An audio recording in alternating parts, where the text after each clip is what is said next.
Welcome to my channel సౌందర్యాస్ వంటిల్లు. బెల్లము పొంగలి.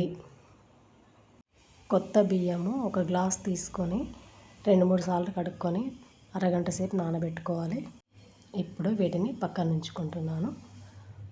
ఒక టీ గ్లాసు నువ్వులు తీసుకొని దోరగా వేయించుకొని పక్కన ఉంచుకున్నాను. ఇప్పుడు కొత్త పంట రైతులందరికీ ఇంటికి చేరుతుంది కాబట్టి దైవంగా భావించి కొత్త రైస్తోనే ఇలా చేసుకోవాలి. భోగి రోజు కొత్త బియ్యంతో ఇలా చేసుకుంటాము మేము. ఇప్పుడు దోరగా వేయించుకున్న నువ్వులను రోట్లో వేసుకొని బరకగా దంచుకోవాలి. మరీ మెత్తగా దంచితే బాగుండదు. బరకా చేసుకొని కొంచెం దంచి పక్కన ఉంచుకోవాలి. ఇప్పుడు ఒక స్పూన్ నెయ్యి తీసుకొని అందులో జీడిపప్పు, బాదం పప్పు, కిస్మిస్లు వేసుకొని వేయించుకొని ఇవి పక్కన ఉంచుకోవాలి. బగోని స్టవ్ పైన పెట్టుకొని 1 గ్లాస్ బియ్యానికి 3 గ్లాసుల వాటర్ పోసుకోవాలి.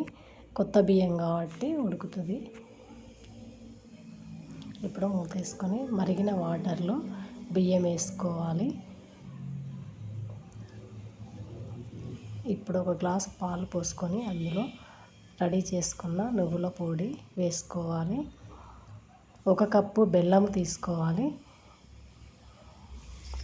ఇప్పుడు కొంచెం ఇలాచీ పౌడర్ వేసుకొని బాగా కలుపుకుంటున్నాను.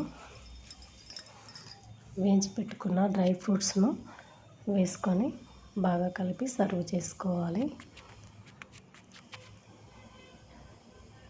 ఇప్పుడు బెల్లం పొంగలి రెడీ.